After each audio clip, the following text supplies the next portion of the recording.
ಮೊದಲೇ ಕನ್ನಡ ಇಂಡಸ್ಟ್ರಿಗೆ ಜನ ಬರ್ತಿಲ್ಲ ಅಂತಿದ್ದೀರಾ, ನೀವು ನೋಡಿದ್ರೆ ಫುಲ್ ಕಾನ್ಫಿಡೆನ್ಸ್ ಎಲ್ಲ ಮಗನ್ನ ಇಂಟ್ರೊಡ್ಯೂಸ್ ಮಾಡಿ ಹೋಗಿದ್ದೀರಾ. ಹೆಂಗ ಒಂದು ಮೂವಿಲೇ ಒಡೆದು ಬಿಸಾಕ್ಬಿಡ್ತೀನಿ ಪಕ್ಕ. ಒಂದೇ ಮೂವಿಲಿ ಫುಲ್ ಇಂಟರ್ನ್ಯಾಷನಲ್ ಇಂಡಿಯಾಗೆ ನಂಬರ್ 1 ಮಾಡ್ತೀನಿ. ಇಷ್ಟು ದಿನ ನಂಬರ್ 2 ಅಂತ ಇದೆ, ಇವಾಗ ಆ ಥರ ಸ್ಟೋರಿ ರೆಡಿ ಮಾಡಿದ್ದೀನಿ. ಒಂದೇ ಮೂವಿಲಿ ನಂಬರ್ 1 ಮಾಡ್ತೀನಿ. ಸರ್ ಇಷ್ಟು ತನಕ ಹಾಲಿವುಡ್ ಬಾಲಿವುಡಲ್ಲೆಲ್ಲ ಮಾಡ್ಕೊಬಂದಾರೆ, ಏನು ಮಾಡಬೇಕು ಸರ್? ಅಲ್ಲ, ಅವ್ರು ಕಷ್ಟ ಬಿದ್ದು ಇಷ್ಟು ದಿನ ಬಂದಿರ್ತಾರೆ ಮೇಡಮ್. ನಾನು ಹಿಂಗೆ ಚುಟ್ಕೆ ಹೊಡಿಯಂಗೆ ಮಾಡಿಬಿಡ್ತೀನಿ ಮೇಡಮ್. ಸರ್ ಲಾಸ್ಟ್ವರೆಗೂ ಉಳಿಯೋದು ಕಷ್ಟನೇ, ಕಷ್ಟಪಟ್ಟು ಬಂದವ್ರೆ ಚಿಟ್ಕೆ. ಕಲೆ ಒಬ್ಬ ಭಿಕ್ಷುಕನ್ನು ಒಂದು ನೈಟಲ್ಲಿ ಸೆಲೆಬ್ರಿಟಿ ಮಾಡ್ತೀನಿ ಅಂದರೆ ನನ್ನ ಮಗನ ಒಂದು ನೈಟಲ್ಲಿ ನಂಬರ್ 1 ಹೀರೋ ಮಾಡೋಕ್ಕೆ ಕೆಪಾಸಿಟಿ ನನಗಿಲ್ವಾ? ನಾನು ಹುಚ್ಚೋಯ್ದ್ರೇ ಯಾವ ಲೆವೆಲಿಗೆ ನ್ಯೂಸ್ ಆಯಿತು ಅದನ್ನು ಚಾಲೆಂಜ್ ಮಾಡಿದ್ದೆ. ನಾನು ಹುಚ್ಚೋಯ್ದ್ರು ನ್ಯೂಸ್ ಆಗುತ್ತೆ ಅಂತ. ಯಾರ ಕೈಲಾರ ಬೇರೆಯವ್ರ ಕೈಲಿ ಹುಚ್ಚೋಯಿಸ್ಬಿಟ್ಟು ನ್ಯೂಸ್ ಮಾಡಿ ನೋಡೋಣ. ಆ ಲೆವೆಲಿಗೆ ಮೂವಿ ಹಿಟ್ ಮಾಡ್ತೀರಾ ಅಂತ ಆಯಿತು. ಸರ್ ಫೈನಲ್ ಸಿನಿಮಾ ತಂಡಕ್ಕೆ ಏನು ಹೇಳಿ?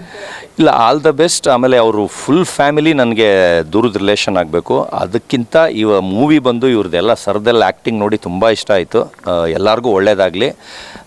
15th ಫುಲ್ ಮೂವಿ ಥಿಯೇಟ್ರಿಗೆ ಬಂದು ನೋಡ್ತಾ ಇದ್ದೀನಿ. ನೀವುಗಳು ಎಲ್ಲರೂ ಬಂದು ಥಿಯೇಟ್ರಲ್ಲೇ ನೋಡಿ ಸಪೋರ್ಟ್ ಮಾಡಿ ನೆಕ್ಸ್ಟ್ ಮಂತ್.